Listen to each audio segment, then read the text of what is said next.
Hello all, I am here to present regarding the assessment of global LV systolic function by transesophageal echocardiography. So perhaps it is the most common indication of performing an echocardiography, consistently shown to be a predictor of morbidity and mortality, assessed even in situation where it is not a primary focus of examination, describes the contractility of the left ventricle. So it is basically load dependent, so it should be assessed over a range of preloads and afterloads. So how the global function is assessed by TE? First is like changes in the LV volume or dimensions and including the cardiac output, systolic index of contractility, and the newer one is the global longitudinal strain with speckle tracking echocardiography. So coming to the volume and dimension assessments, first there is a parameter called endocardial fractional shortening. So it is basically we go for a transgastric mid-papillary short axis view where we take up the length from endocardium to endocardium distance in systole and diastole, and including in this formula we get the fractional shortening. So ideally the fractional shortening more than 25% indicates a good LV. Here the gain adjustment is very important. But what are the pitfalls of this? There is an inaccurate identification of endocardial and epicardial borders because of the various contagious structures like chordae, trabeculations and false tendons. Contractility, it denotes the contractility of only two walls, that is anterior and inferior in the transgastric view. So valid only when the LV geometry is normal, not valid if it is aneurysmal or it is having an RWMA, and it is dependent on ventricular loading conditions. The next parameter is left ventricular fractional area change. Here in the same transgastric short axis view, we adjust the gain and we trace the chamber during the systole and the diastole, including the papillary muscles. But nowadays there is an automated border detection which can be applied. So the normal fractional area change values ranges from 45 to 80%. It depends upon where you take up this short axis view. At the basal level, it is more than, ideally the normal should be more than 40%. At the mid papillary level, it should be more than 50% to be normal, and in apex, it is more than 60%. So this is important. It varies with the level where you are cutting it in short axis view. So fractional area change is also a load dependent measurement. As we discussed, it varies with the level, but it has shown a very good correlation with radionuclide EF measurements, and there has been a good correlation with it.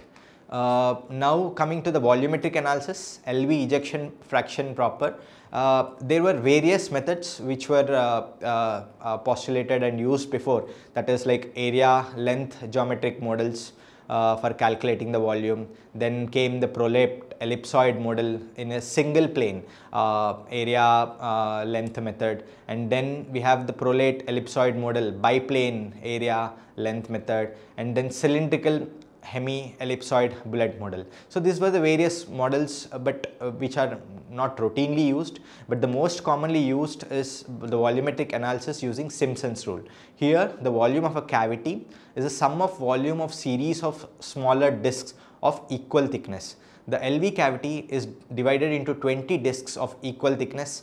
So how do you do it? You take a mid-esophageal 4-chamber view and do this tracing in systole as well as diastole. Then go with 2-chamber view and do it in systole and diastole. Nowadays, the ideally we do a manual endocardial border detection is required for this. So it is done in both 2 and 4-chamber view. Then what is the advantage of it? It is done correctly even in the presence of RWMA and even in the presence of various cardiac myopathies where there is an unequal dilatation at the various zones. So ASA recommends this method for calculation of EF and best correlates with the angiographic and MRI derived LVEF compared to the previous area length and cubic method. So but what are the pitfalls of it? There is a foreshortening, improper endocardial border detection, which can now be solved by automated border detection. And then if there is a mitral annular calcification, this estimation of this would become difficult. Next, so these were the various normal values assessed using Simpson's method. We get LV end diastolic volume, end systolic volume, stroke volume, and ejection fraction. The normal ejection fraction should be ideally more than 55, with a mild ranging from 45 to 54, moderate 30 to 40, whereas severely reduced less than 30%. So apart from that, we calculate cardiac output using this transesophageal echo, where we first take up an aortic mediasophageal aortic valve long axis view, where we take up the LVOT diameter, thereby we get the LVOT cross sectional area, and then by the transgastric view we try to put a pulse wave Doppler in the LVOT and get the LVOT VTI. So here we get the stroke volume, which is equal to LVOT cross sectional area into LVOT VTI, thereby we get the cardiac output by multiplying it into the heart rate.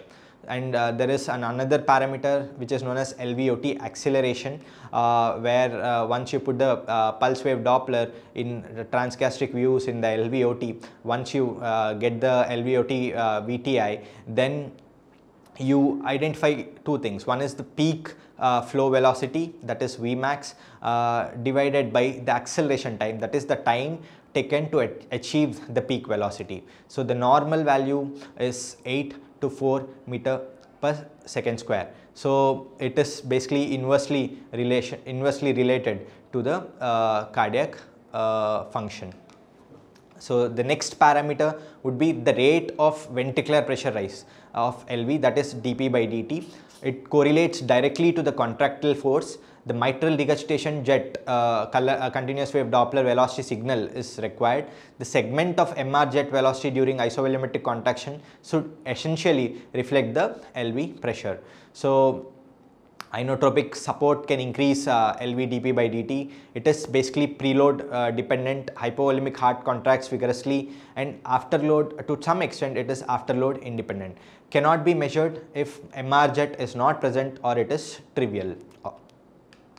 So here is what, once you get the MR continuous wave Doppler jet waveform. So here by using modified Bernoulli's equation, we identify at 3 the velocity at 3 meters per second and 1 meters per second, and then divided by the time taken between these two. So normally it should be the dP by dt should be more than 1200 millimeters of mercury per second with a dt of less than 26 seconds. In severe LV dysfunction, this value decreases to less than 500 with a dt of greater than 64 milliseconds. So next, coming to tissue Doppler imaging, here we can use the low pass filters. Gain setting should be lowered, reduce the image sector by thereby increasing the frame rate. The smaller pulse wave sample volume is placed on mostly the lateral mitral annulus or the medial mitral annulus. So you see that systolic mitral annular descent is basically measured. Here we have to, if there is no RWMA, the lateral TDI of 7.5 to 8 centimeters per second indicates good LV, and less than 5.5 indicates LV failure. As we observe, the medial for the medial annular, the velocities range would be little low. But if there is a presence of RWMA, then you cannot just go with the 4-chamber medial and lateral. You have to average doing the lateral, septal, anterior and the posterior annular TDI should be considered. So it is not reliable in mitral annular calcification or post mitral valve annuloplasty or post MVR. It is age and gender dependent. TDI underestimates the velocity if Doppler beam is not aligned parallel to the movement of the tissue. Tethering of the adjacent segments will overestimate the TDI velocities. So next is the MAPSE, mitral annular plane systolic excursion, the lateral mitral annular plane movement towards the apex during systole. This can be by taking up the 4 chamber, by putting the M mode beam along the lateral mitral annulus, we can obtain this. So greater than 10 indicates a good LV and less than 10 indicates dysfunction. So how it is useful, especially when there are poor sonographic views where you are not able to obtain the other parameters. It's an objective method that provides simplicity and ease of measurement with little inter-observer variations. So the cutoff, as we discussed, is 9 for lateral and 7 for septal MAPSE to define dysfunction. Then now coming to the myocardial strain and strain rate. This is the new thing which everyone has to know now. The strain is the degree of deformation, that is how much the myocardium has deformed. The strain rate is the speed of deformation, that is deformation per unit time. So strain rate is for a global function, the strain is the basic thing, whereas the strain rate is basically for the whenever you suspect an RWMA, the strain rate would be more helpful. So how do you calculate strain? Strain is nothing but the final length minus the initial length by the initial length into 100. So we get it as 100 the strain to transform it into percentage. So as you observe, once if you see if there is a myocardial contraction, there will be shortening. So the initial length would be 10 and the final length, for example, if it will be decreased. So you get a negative strain, but when it is relaxed, you get a positive strain. So, but as you know, the layers of the LV wall are varies. Like in endocardium, you have longitudinally arranged fibers, whereas in the mid you have the radial arranged fibers, whereas in the epicardium you have circumferential fibers. So accordingly, the strain is different. So you get a negative strain for longitudinal, and circumferential strain would be negative, and the radial strain would be positive. So as we discussed, the strain can be, there are two methods of like identifying this. One is the tissue Doppler imaging, but the problem is like it is more angle dependent, there is an inter-observer variation, and it is more time consuming. So now the 2D speckle tracking has been observed, where the vector, the magnitude and the direction can be easily noted, which is known as Lagrangian strain. So by this we get a better picture. There is an automated border detection. So all this would decrease the angle dependency or inter-observer variation or time consuming caused by tissue Doppler imaging. So as we see here, this is the lower curve is the strain curve, and the upper curve is a strain rate curve. So basically it here the main thing for global function is the global longitudinal peak systolic strain, which assesses the global function. It is obtained from all 6 walls, like mid-esophageal you take up the 4-chamber view, 2-chamber view and long axis view, and then you get a bullseye like this. So according to the current guidelines, longitudinal strain less than 20% is linked with abnormal LV function. Then what are its advantages and disadvantages? It correlates well with radionuclide or MRI or Simpson's or tissue Doppler derived EF. It correlates very well. It changes in the preload and afterload or myocardial stunning or stiffness also influences the strain. It need not be a real-time assessment. It can be an advantage. So once you are done with this, can be analyzed post-processing. So and it can be sometimes time consuming. So now the advantage of the 3D echocardiography in assessing the global function, here the LV can be acquired and displayed in its true shape. So you get a model of LV by 3D imaging. So you need not assume there need not be any assumption of any mathematical modeling.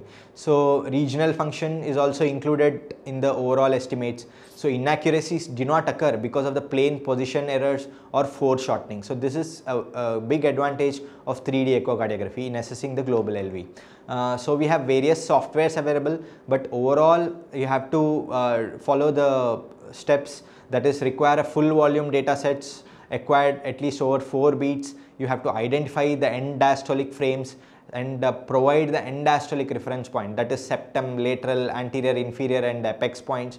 And similarly you have to identify the end systolic frame and provide the reference points. Then the software automatically tracks the endocardial border, and finally it can provide us with a LV model during both systole and diastole. So thereby we can get the end diastolic volume, end systolic volume, stroke volume and ejection fraction. So this is the advantage of 3D echocardiography. So this concludes my lecture on global LV assessment by TE. Thank you.